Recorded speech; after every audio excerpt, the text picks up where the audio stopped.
exciting, huh? So let's talk about your acting career. How did you get started in acting? Did you really want to be an actor? Did you study? Oh, I started acting in college. I studied it in college and then moved out here to LA in order to pursue it. Got a little delayed, but eventually got into it. Great. So how did you get involved in the room? I got involved with the room by a breakdown in Backstage West, if I remember right. They were looking for actors, and I submitted my headshot in, auditioned for the part. Tell me about the audition. It was weird. I hadn't been acting that long, so I wasn't sure how weird it was at the time. But it was this sort of mashup of what someone would do in a stage audition, but also with some interesting film aspects to it now that you look at it. But definitely is not an audition that you would see anywhere else. What triggered a red flag for you? A red flag in regards to... Well, you said it was weird, so what specifically was weird about it? Oh, what was weird about it? I would say when he's having you emote like character traits, like be happy, or okay, now be angry. It just seemed odd. There was literally no dialogue with it. It was just like a basic class in acting. So you're talking about Tommy? Yes, Tommy was running the audition. So Tommy literally went through a list of emotions and had you go through those emotions? He didn't really go through a list of emotions. He just was throwing them off the top of his head, I think, or he had a few that he liked to use. But yeah, he just threw them out like act so-and-so or whatever. Okay. Yes, it's weird. Was there any dialogue or did a script? He did have us read from one of the scenes in the movie, but I don't remember which one it was. I want to say it was the... my audition was the one that was Mark and I on the roof. So Mark and Peter on the roof having a fight. I think that was what we read. Okay. And where was the audition? The audition was in a small backstage of Burns & Sawyer Camera, which is where he bought the equipment that he was using for the project. And they had a little test area. And I'm assuming he set up the ability to have the auditions there. And he did a lot, almost all the shooting at that location. So he was renting and paying them for the space. Did he videotape you? I don't remember. Maybe. Was there a callback? No, I did not get a callback. It was straight from that. So did he call you to tell me about how you found out you got the part? I don't remember. It's only been about 13 years. But probably he called and left a message. And how did you feel about getting the part? I was kind of happy. It was literally my second or third project in town once I started acting. I'd done like a couple of student projects. It was a lead or supporting lead in an indie feature. And I was like, oh, cool. I mean, that's what you want. But I also had other projects coming up at the same time. So it was happy to feel validated. Good. So take me back to going on set. Where did you shoot and what were your first impressions being on set? My impressions for being on set weren't really... They didn't really have any comparison since I hadn't done a lot. It did seem a little odd that we were shooting in the back area of the camera shop, but it was a little strange that we didn't have trailers or any place inside. We were sitting outside underneath an umbrella table, which he got after the first couple of days because it was getting hot and sunny. So that seemed a little weird, and at that point I realized it was just a low budget, or it seemed like a low budget production, and I didn't expect it to last very long. Were there any unions involved? Were you a SAG actor at the time? No, I was not a SAG actor at the time. It was a non-union shoot. I don't think any of the other departments were union, but I couldn't say for certain. Do you have any moments that stand out from the shoot that you can share with us? Moments that stand out from the shoot? Anything funny, anything really strange, any interactions you had with Tommy? How was catering? Yeah, I'm trying to think. Things were, like I said, very strange. Catering really wasn't catering. We would go off to the Subway nearby and get lunch almost every day. There was a Del Taco nearby we would hit every now and again too. A lot of the incidents are fairly well known about, like me hitting my head and getting a concussion, and How did that happen? that was a weird incident, getting a concussion. We were getting ready to shoot one of the first scenes, and I was on set. They were asking us to clear set so they could do final lighting setup after we had done a little bit of blocking. And I walked out after a bunch of people in front of me, but there was a flood spot on the floor and no light behind it, so it was going from a bright light in your face to absolutely pitch black, so you couldn't see anything. Unfortunately, everyone in front of me was about 6 inches to 8 inches shorter than me, so they walked underneath this wrought iron staircase, and I did not, and it just cracked me in the head. And they did a really good job at covering up the blood and the swelling and everything in that scene. But later on, I figured out, talking to people, based on the symptoms I had, I probably had a slight concussion. Okay, so you didn't go to the doctor or anything? No, we didn't. We had to shoot, so I couldn't go to the doctor. I ran to the med station, which was costuming, and we did what we could to cover it up. But Tommy came running out yelling, "Why aren't you on set? Why aren't you on set?" And I turned and had blood all over my face, and he was very concerned. He was generally worried that I was hurt. But I told him, "No, give me a couple minutes and we'll shoot this," because trying to be professional, like, we got to get this done. I didn't want to delay anything for everybody on that day. But it ended up, I was a little bit wobbly. My eyes didn't focus very well for the rest of the day, and trying to remember lines is a little tricky. Lights were really bright, so I was blinking a lot. But otherwise, accidents happen.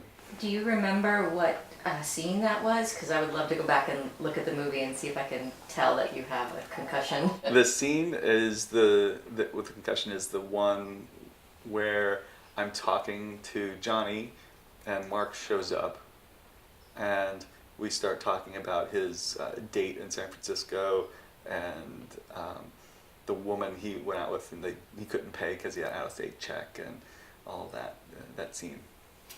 Did it ever occur to you that maybe that was a harbinger of what was to come for the movie? I never had any idea that was any indication of what was to come, because at that point I was well underway of knowing what was going on with that project. But what's your first impressions of Tommy? First impressions of Tommy? On set, yeah. They're all unique. Everyone knows Tommy as Tommy. There's no one that's going to be like Tommy. He's eccentric. Seems very passionate about what he wants to do and very friendly. So then he needs to get done what he wants to get done and can be a little bit curt. And then how was he as a director? Did you have a rapport? Were you able to kind of, do a back and forth with him? As a director, he was, I don't know how to put it. He was starting out. He was trying what he thought he needed to do. We talked about what little time we had. We talked about what he wanted, and I gave him the best that I could, and he seemed to like it. I don't think he ever had a complaint about anything or wanted a lot of changes for how the performances went. So your character, you play Peter. I play Peter. He goes missing in the middle of the movie. Yes. Can you tell me a little bit about that whole thing? The reason why Peter disappears and I disappeared in the movie was I'd been contracted for a set number of weeks, and he was running behind schedule. And after that contract ended, I had another project I was going to shoot that I was already booked on, and I let them know ahead of time before I ever started the project that I had a firm out date. And I reminded them a few times during the shooting, like 2 weeks in, and then a week before I had to leave, and then a couple of days before I had to leave, that we needed to wrap out all my stuff. And he either didn't remember it because he was so busy, or it didn't register somehow, and I just got to the point where I had to leave. And that was when I, disappeared. So things were striking you as weird from the day one, of the shoot. Yes. Did the other actors also feel the same way? Like, did you bond with them? Did you guys talk about the weirdness? Talking with the other actors, everyone was definitely thinking this was an odd set. Even the crew that we were talking with was like, yeah, this is not how things go. The crew members that I was speaking to had a good bit more experience than I did, and they were like, yeah, this is nothing like a regular set. And I believed them. And it turns out since then I've worked on a few sets, and yeah, it was nothing like a regular set. But we bonded quite a bit. We would talk, and we would laugh about some of the things that were unexpected. Was there anybody that stood out that became a friend that you really enjoyed meeting and kept in touch with? I've kept in touch with most of the cast. The locals I talk to more than anybody, of course. So Juliet and Robin and Greg somewhat. He's been fairly busy over the years with promoting the room originally and now his own project, the book that he wrote. Phil, when he moved away, we kind of lost touch, and then we got back in touch with some more recent projects like the room actors. Where are they now? Tell me about, do you remember getting invited to the premiere of The Room? I don't remember getting invited to the room premiere because I think I was busy on a project. So I don't remember getting that invitation, no. But you went. I did not go to the premiere. You did not go to the premiere. No. Okay. So when was the first time you saw The Room? The first time I saw the room, I think, was the next to the last day of its original 2-week run. I went with a roommate at the time because I just wanted to see what the project was like, how it came out. And at that point, I think everyone that had wanted to see it had already seen it, and we had the whole theater to ourselves. It was like a private screening. It was kind of interesting. Oh, no, wait. There was a couple of ladies who were in there, but they left within the first 10 minutes. What was going through your head while you were watching it? I don't remember exactly, other than the fact that I was like, oh, yeah, I don't think this movie is going to be going on for very long. And I was surprised. It seems that somebody liked it enough that now it's been playing for, what is it, 13 years? I think 13 years. What did you think of your performance? I'm terrible at judging my own performances. I know it's never as good as I want it to be, so I'm assuming I did well enough that I didn't make myself laugh out loud. So I like my performance enough that it doesn't make me walk out of the movie. So you mentioned that the room has been playing now regularly for 13 years. Obviously has a huge cult following. What do you think it is about this movie that people love so much? I think that people love The Room just like they love most bad movies, and the fact that it's not the quality of the movie that gets them, it's the passion of the person wanting to make the story. Obviously, naivete and ineptitude of skill shows its head in some of the choices in the way that it was produced, but people feel that the earnestness of the project. There's so many bad movies that you're like, why is this so good? And you realize it's because they wanted to get their story done, and no one was going to stop them come hell or high water. And considering how many people want to do their movie or have a movie idea that never do it, just someone who can actually go through it and get the movie created that they want to make is an achievement. Do you have any idea why this was such an important project for Tommy? I don't know why it was such an important project for Tommy. I never talked to him about it. It wasn't a subject that ever came up. But I presume it was a validation of his view as an artist, something he wanted to tell about life and how people could or should live. So you have a concussion, and there's a scene where it appears that you're looking straight into the camera. Tell me what that was about.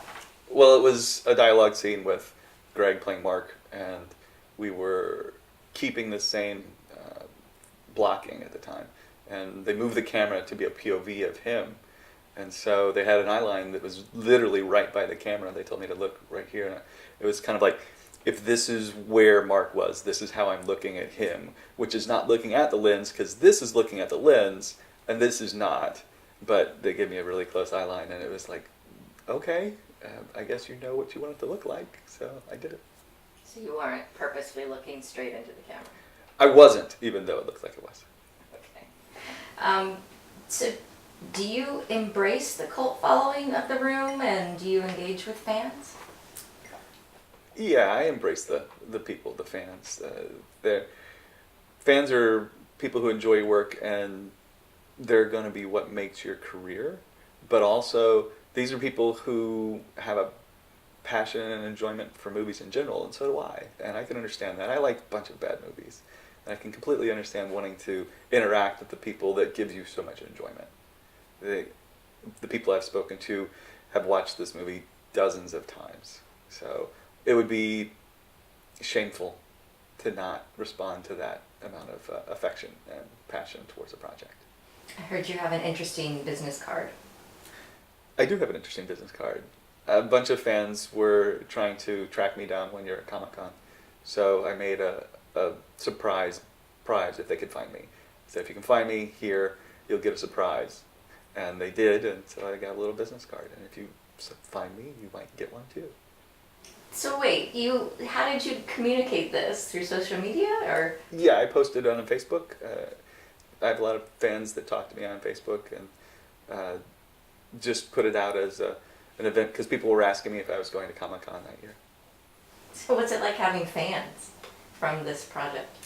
What's it like having fans to anybody? I mean, it's always kind of weird that there are people who feel like they know you, who you've never met, people who know you by name and can recognize you out of a crowd of strangers.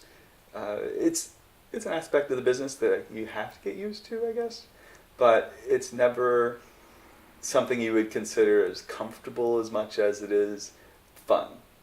It's enjoyable, but it is surprising when someone who you have no idea who they are comes up and seems to recognize you instantly. What's the strangest place you've been recognized that just really threw you off guard? Oh, I've been recognized out and about various times. I would say I was at a brunch the other day, and this was maybe 6 months ago. So this is years and years after the movie came out. And at the brunch, these two students walked over and said that they wanted to talk to me because they were fans of the movie, and they would just happen to be visiting Los Angeles at the time. They weren't even people who were here all the time, so it's just kind of weird. That's probably the most recent odd situation, but there have been others where I've been out just walking down the street. I've been on set. I was literally filming a commercial, and the Zach and Cody twins from the Zach and Cody TV show on Disney, I was working with them, and they recognized me and ran over, wanted to get a handshake and talk. So, yeah, it comes in the weirdest places. Let's talk about the Room Actors mockumentary. How did you get involved in it? And was it, when you heard about it, were you like, yes, I can't wait to do this project, or were you hesitant? Robin asked me to help her with the Room Actors mockumentary, and she said that it was a project she wanted to do since she had just finished her screenwriting, and I wanted to support her, and I felt it had a good comedic possibility. She sent me the script, because I'm always hesitant with anything dealing with the room. You don't want to disparage what had gone on before, but at the same time, you can feel free to point out the absurdity of it. And I was happy to help her with it. It seemed to be a good chance to get together and finally spend some time with people I hadn't seen in a while, too. When you say you don't want to disparage, what do you mean by that? There are many people who comment about the movie being terrible, and a lot of their interest in it is to mock it to the point where it's mean. But the Room Actors mockumentary, it doesn't mock it to its mean. It literally plays in the insanity that happened in the story. So tell me what it was like. It was sort of a reunion, right? Making the Room mockumentary. You got to see your old friends. What was that like? It was kind of like a reunion, seeing the people on set again. A couple of them I hadn't seen for years, and one of them I had never met. The guy who shows up in the party that no one knows who he is. It was Greg Ellery, who plays Steven. And I had never met him in person ever because I had left by the time he had been brought on. So we actually met for the very first time when we were shooting the Room mockumentary. You wore the original suit from The Room in the mockumentary. Were you holding on to it for superstition, or why do you still have it? I have that suit that I wore in the original movie because it's my suit. I originally got that in the very first project that I worked on in LA. It was a small little horror short film for a student, and they bought me this suit. And so I kept it, and when I brought my wardrobe for selection for Tommy to use in the movie, that was what he chose. And so I still have it because it's my suit. Just like these are my glasses. And so the suit that I wore in The Room, I wore in the mockumentary because it was reprising the character from the movie. I had it, and I offered Robin the opportunity to let me help her out with that. She said, yeah, sure, she'd love it. So I wore it in the mockumentary. So you talked about meeting Greg Ellery for the first time on the set of the mockumentary.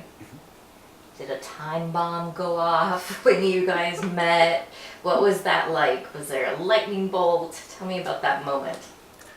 Well, meeting Greg for the very first time on set was kind of interesting. He's a very nice guy. He's living back in Illinois, if I remember right. But nothing supernatural happened. However, we did post a picture online that the world was going to end because we finally showed up in the same place at the same time. How did people react to that? Oh, they loved that. Just like any of the fan things, is whenever you get to show them some of the behind the scenes stuff, they completely embrace the characters. So how do you think fans are going to react to this The Room Actors Where Are They Now mockumentary? I think the fans will find it interesting, amusing. It's really got some pretty good jokes in it that I've seen. Everything I've seen on it is funny. So the fans love the behind the scenes stuff. I think that they enjoy interacting with the characters, and I think they'll enjoy the mockumentary. The absurdity of it and the playing with the characters and answering some of the questions that ever popped up would be something that would get their interest. Plus, it's got a lot of funny moments. Everything I've seen on it is really funny. What's your favorite quote from the original, The Room? What's my favorite quote? Well, the most obvious quote is, "You're tearing me apart, Lisa." But there's "Hello, doggy," which is probably my favorite. It just out of nowhere and obviously wasn't scripted. I'm sorry, "Hi, doggy" is what it was. And it wasn't scripted, and it seemed very genuine and playful. So. And what strikes you as the funniest? It's obviously unintentionally funny, but what was the funniest scene watching The Room? The funniest unintentional scene in The Room was probably the football and the tuxedo scene. Everyone wonders why you were playing football in tuxedos, and we don't have an answer other than when we asked Tommy, he said, because it's America and you can play football if you want to. Okay. So tell me, did you fall then?